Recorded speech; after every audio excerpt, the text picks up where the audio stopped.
The national security has made a massive bust, seizing a large unspecified amount of US dollars and Ghana cedis, including other counterfeits, hidden in 12 20-footer shipping containers. The containers were tracked to a warehouse at Sappiman in Ega West municipality, where a special operation was conducted after a tip-off. The cleverly concealed currencies, mostly bundles of US dollars, was found in wooden boxes filled with cement. Mobia and Sedan Casa or Cosino, the counterfeit. Hey! Yenim Yedia, me see a way, Yenimu. I was telling Debbie, God into her and pennyphobia to her. Me say, way, Yenimu.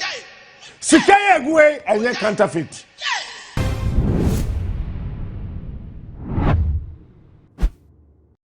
I was near Mwakaba at the Batu Maji, it's a restaurant, and any day the county ADHS has from my page. Me, I don't want to upload the Biatumwa on Sa a bit to me. I can all the social media handles and so called a YouTube magic. I can't so be like no wash. I'm a for so any video be a share. Now, Ghana, dear, say, that's what I say. I tell some for friends, I my Ghana no home. Ayana Yichi, and rather, and a better month, so say, Ukopim, I was happy my container, Marco 12.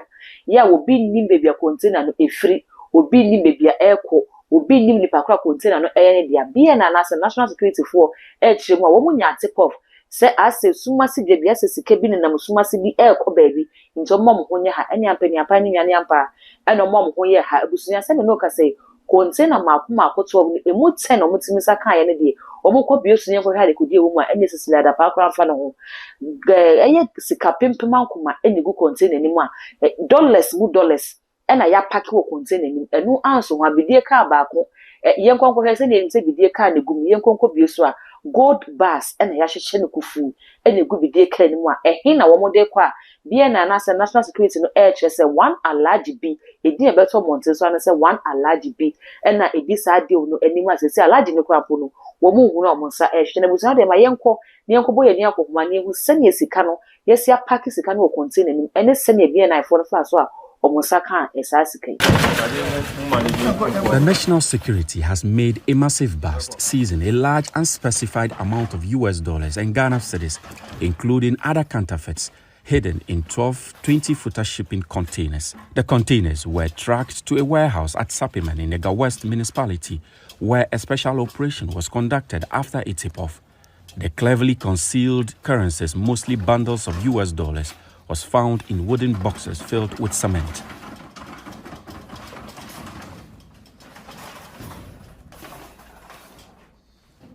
Other boxes opened in the warehouse during the operation revealed extra currencies stashed in boxes that are barricaded with plywood and concealed with charcoal.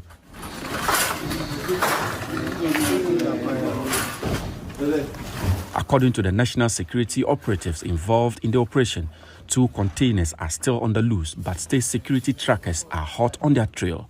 Meanwhile, a manhunt is underway for 4 suspects, including a ringleader known only as Alleges. The warehouse yielded even more shocking discoveries, including boxes of metals suspected to be gold bars, counterfeit notes in 50 and 100 cedis denominations, and fake Ghana Army uniforms and boots.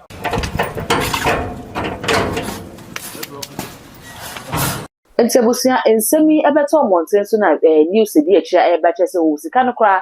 Dollars in a woman, dear, and your dollars in the dollars a kind, yes, a kind. Name of Ghana cities, 50 cities, and 100 cities, notes in a cow, and only the answer a fake, and yes, a papa would dear a ye, and no, and a captain must say, won't say a break last Saturday, waiting, who I had say, into my crocodile the job, be says, a fake out the more family, near Franco Talatari, yet they pay. Captain Smart air chess a win a idea cost to a near fake be and more moon your margin say. Omo bekacha Ghana for say a fake able to futuro and the Ghana for naka send a fake into Sadia a quack or shamo. Watch let's say a near fake be a yesika kaya. Captain in fact, as no one who been assembly and as well Kawamwa. Omo ye don't need some kind of Ghana for collection and a beya.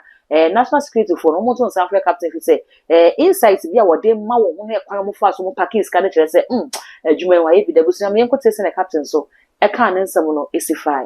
Never will be who be a if ya. Dollars na ye pack gu adakam no. Ya wa adakam ye no ye the dollar gum. Ya wa the black box and the wooden box. Producer for video no to us e bi be ba mention.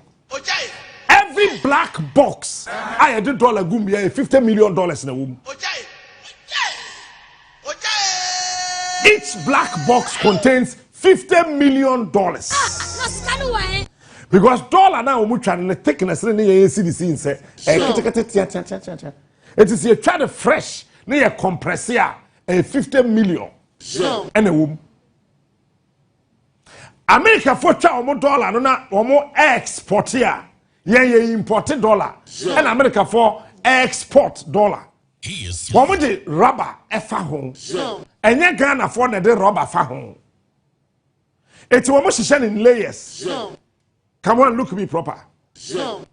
There a year wooden box no me hu bi hu me dia kire dia ya fa bi wa airport afa eti bi nim se dia te.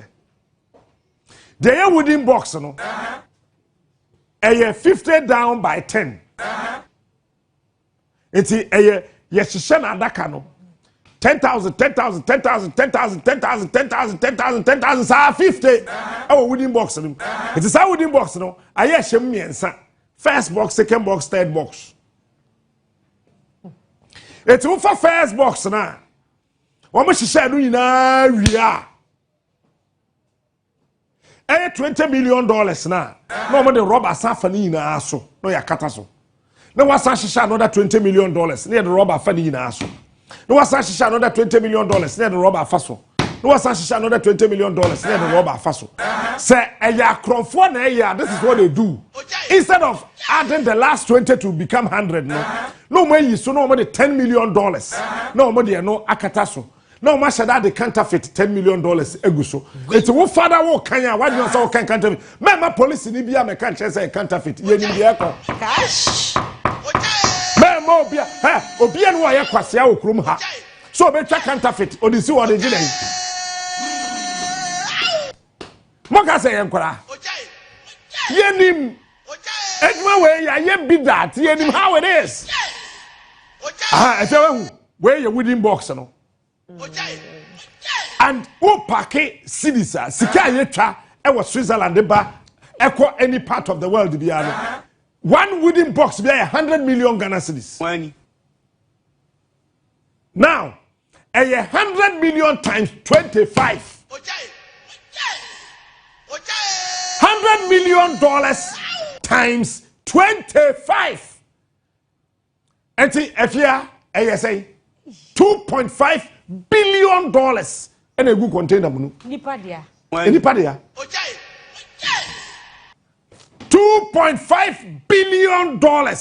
Member national security for Medada I say a counterfeit. Me can say a question. Yeah, she be here. Would you counterfeit to grab on chairman and better tire them?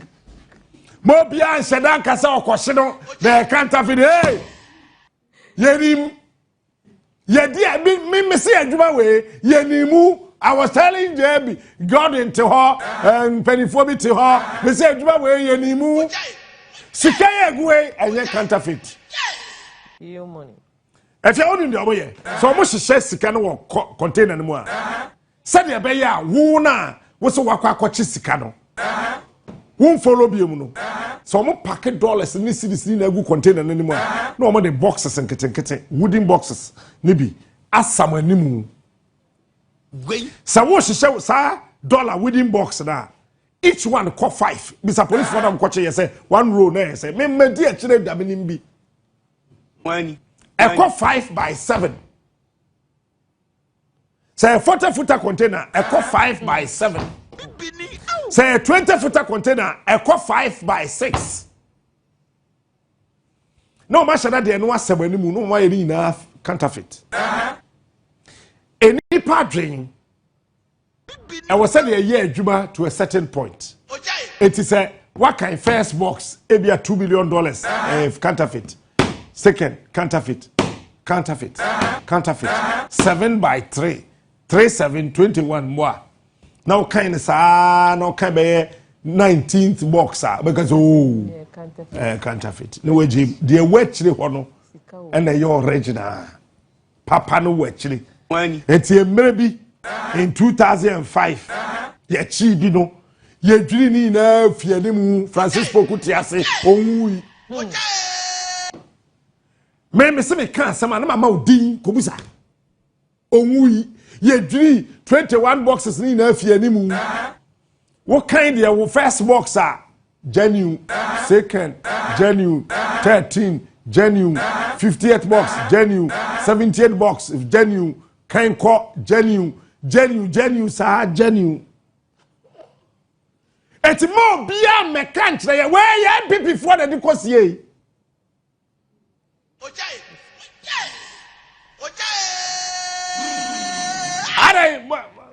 Look, yeah, yeah, kwasi afọ.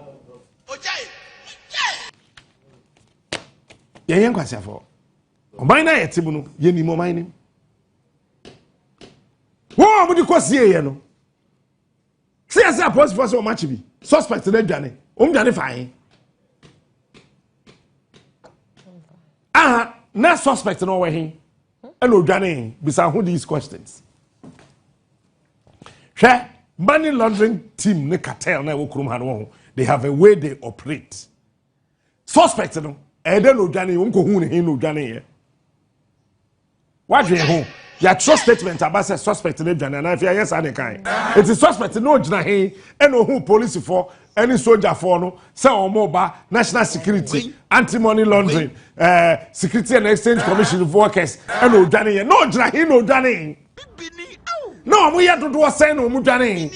Because if you are telling me the suspect, it means you could count, say, Achu, Solo, JB, Abraham, Dana Kwame, Captain, Nitago count. It's the part of what saying, Johnny here.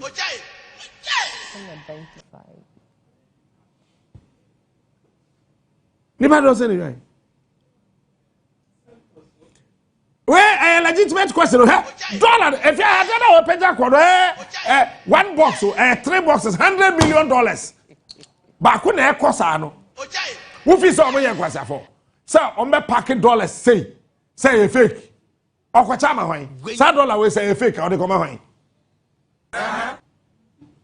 $1 will say a faker. When are they come ano? Where a properly imported and kept dollars.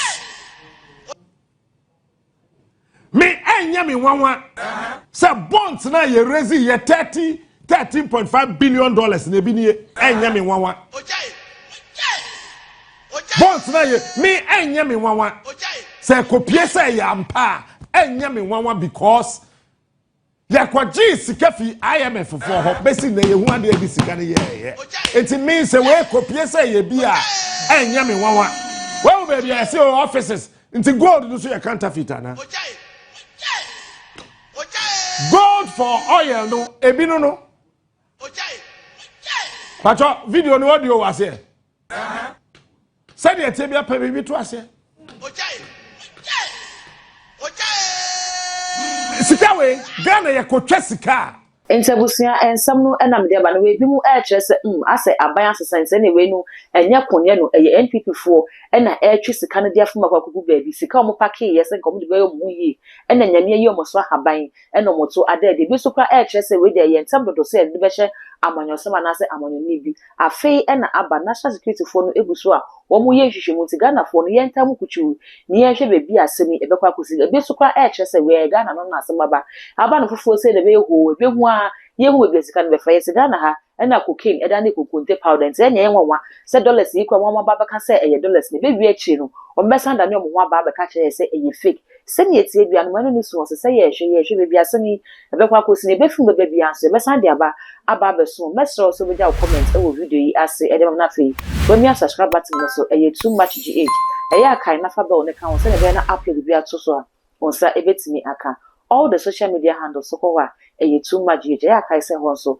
obe like na wa share ama wo bia bi so enye bia hwe dark gold and I'm just so macro.